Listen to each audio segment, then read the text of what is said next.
रूमी जी ऐसी ऐसी चीजें बाहर निकल के आएंगी जिसका हम अनुमान अंदाजा भी नहीं लगा सकते। जो आप कह रहे हैं, रूमी जाफरी भी हैरानी जाहिर कर रहे हैं। उनके साथ आखिरी जी फिल्म साइन की थी जिसमें रिया को भी लिया था। रूमी जाफरी भी कह रहे हैं कि फिल्म पर डिस्कशन और बातचीत हो रही थी, उन्होंने आज तक से ये बातचीत की थी और अपना स्टेटमेंट दिया था। वो कह रहे थे कि मैं भी हैरान हूं, मतलब उनके लिए भी जी यकीन करना मुश्किल था। जी। शेखर जी, कोई आगे कहने लगा इनके पिताजी के साथ रिश्ता अच्छा नहीं था, कितनी बार ये पटना गए। अरे अगर पटना जाए या ना जाए उससे रिश्ता थोड़ी खराब या अच्छा हो जाता है। आज के जमाने में जहां आप रोज आप लोग वीडियो कॉलिंग कर सकते हैं, फोन पे बात कर सकते हैं, और अगर आप अपने काम में मसरूफ हैं तो कोई जरूरी नहीं है कि पिताजी से मिलने कोई हर हफ्ते जाए, हर महीने जाए। फिर आपके बहनों के साथ आपका रिश्ता खराब था, मतलब जितना जितना आप इनको बदनाम कर सकते हैं इनको कर दो, और कह दो कि ये परिवार ही सही नहीं था, लोग ही सही नहीं थे, यही सही नहीं था, इसीलिए इसने आत्महत्या कर ली। बड़ी सीधी सी बात है। उनका कहना है आप लोग विश्वास क्यों नहीं कर रहे हैं कि आत्महत्या। हम कहते हैं कि हमें विश्वास दिला दीजिए आत्महत्या, हम तो सिर्फ यही कह रहे थे। हम कहाँ कह रहे हैं, हम कहाँ कह रहे हैं कि हमें विश्वास मत दिलाइए, आप हमें विश्वास दिला दीजिए कि आत्महत्या है।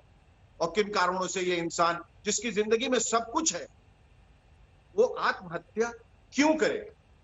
या कोई फाइनेंशियल डिस्ट्रेस में था, इमोशनल डिस्ट्रेस में था, मानसिक संतुलन बिगड़ गया था, रोज काम कर रहा था। आप जितने उनके सोशल इंटरैक्शंस देखिए, वो लड़का कितना इंथुसियास्टिक है, वो कितनी उत्तेजना के साथ हर चीज बात करता है, डिस्कस करता है। वो आप उसके कोई भी वीडियो देख लीजिए, जब वो बाहर घूमने गया है वो कुछ ना कुछ कर रहा है। वो कभी हाथ दिखाता है, कभी कुछ गाने गाता है गाड़ी में, कभी एक्सरसाइज कर रहा है। वो इतना ज्यादा एनर्जाइज था, यानी यानी वो जीना चाहता था और एक अच्छी जिंदगी जीना चाहता। कुछ तो वीडियोस वो हैं क्यों जी, करेगा सुसाइड। बिल्कुल। इसलिए कह रहे हैं कि ये मानने वाली बात ही नहीं।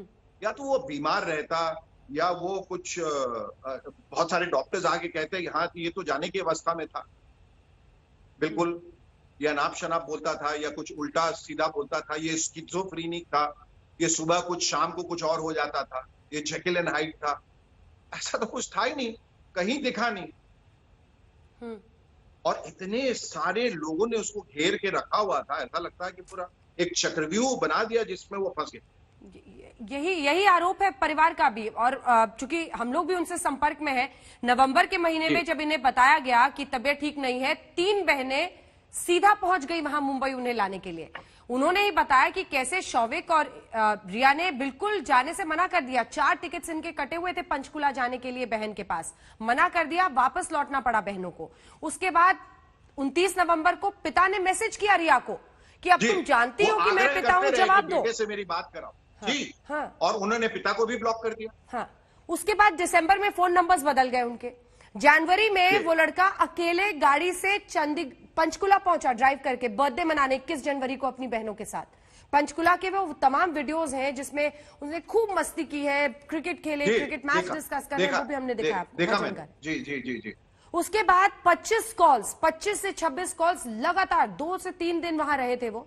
लगातार कॉल्स आते रहे रिया के और उनको वापस बुला लिया। ये तमाम जो परिवार का वर्जन है वो मैं आपको बता रही हूँ, वो उन्होंने बुला लिया। उसके बाद भी परिवार जुटा रहा, पिता भी संपर्क साधने की कोशिश। अंकिता लोखंडे तक ने मुझे कहा, जो एक्स गर्लफ्रेंड है उनसे भी फोन करके फादर कह रहे हैं कि मेरी एक बार बात करा दो। इतना मुश्किल हो गया था टेलीफोनिकली उनसे बात कर पाना। आखिर ये क्या फैसिनेशन, ये क्या पागलपन, ये क्या फितूर था कि उनके आसपास जितना स्टाफ है उन सबको बदल दे। और मुंबई जैसे जगह में ऐसे स्टार्स के लिए सीए बहुत महत्वपूर्ण होता है शेखर जी, अगर मैं सही हूं। सीए तक बदल दिया था और अपना आदमी रख लिया था। देखिए मुझे ऐसा लगता है कि जब कुछ आप प्लान करते हैं तो फिर उसका एक रास्ता तय करते हैं, उसकी एक मोडस ऑपरेंडी होती है, उसकी एक प्रक्रिया होती है कि आप जब भी एक कोई षड्यंत्र होता है, कंस्पिरेसी होता है, अगर ऐसा मान के चलें, तो फिर उसमें अपने लोगों को ही लाके वो जाल बिछाया जाता है, क्या ताकि बाकी जो लोग हैं वो उस इंसान के लॉयलिस्ट हैं, जिनको आप प्रताड़ित करना चाहते हैं, रास्ते से हटाना चाहते हैं, या कुछ और करना चाहते हैं। जैसे तो ये बहुत जरूरी हो जाता है कि उन अहम जगहों पे, पदों पे जो जो लोग आसीन हैं उनको हटा के अपने लोग लाए। तो चार्टर्ड अकाउंटेंट आपका होगा, आपके लोग होंगे जो उनकी देखभाल करते हैं, वो सारे लोग आपके होंगे जो आपकी बात सुनेंगे। और फिर आप अपने हिसाब से उनको दवाई देंगी, आप अपने हिसाब से खाना खिलाएंगे, आप अपने हिसाब से उनको अपने परिवार से उनका जो उनका जो रिश्ता है उसको विच्छेद करेंगे, उसका डिस्कनेक्ट कर देंगे, ताकि वो बिल्कुल आइसोलेट हो जाए। एक आदमी जब अलग आइसोलेट हो जाता है, फिर उसको मनूवर करना बहुत आसान हो जाता है। फिर ऐसा लगता है कि वो उसी के वश में, उसी के कंट्रोल में, उसी की बात सुनेगा। और ऐसा उसके साथ हुआ। मुझे सिर्फ अफसोस इस बात का है, जब परिवार को ऐसा लग रहा था कि उन्हें इनसे मिलने की रोक लगाई जा रही है, कोशिश की जा रही है, इन सब लोगों को मिलके आके उसके घर पे धरना दे देना चाहिए था, रहना चाहिए था कि हम तुम्हारी साथ रहे, हम कहीं नहीं जाने वाले, तुम हमारे साथ रहना।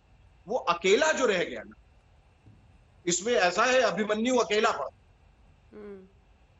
और वो चक्रव्यूह में, जैसा मैंने कहा, जो चक्रव्यूह की जो रचना की गई, जिसमें आपके ही लोग थे, उन्होंने मिलकर, उसके पास कोई निकास द्वार नहीं था, उसके पास कोई एग्जिट नहीं था, उसके पास कोई तरीका नहीं था कि वो चक्रव्यूह तोड़ के बाहर निकल सके, क्योंकि हर तरफ इन्हीं के आदमी तैनात।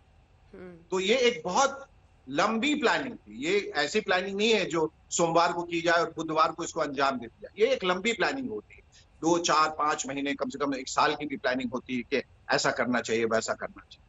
और मैं तो खुदा से मना रहा हूं कि ये सब सही ना हो, जो भी हम अटकलें लगा रहे हैं, स्पेकुलेट, लेकिन सच्चाई चूंकि बिल्कुल हमारे सामने हमें दिख रही है, इसलिए इसको नकारा भी नहीं जा सकता। नमस्कार, मैं हूं अंजना ओम कश्यप। हमें उम्मीद है ये वीडियो आपको पसंद आया होगा। लेटेस्ट खबरों के लिए यूं ही देखते रहिए आज तक, और इस वीडियो के पसंद आने पर लाइक, शेयर एंड सब्सक्राइब करना ना भूलें।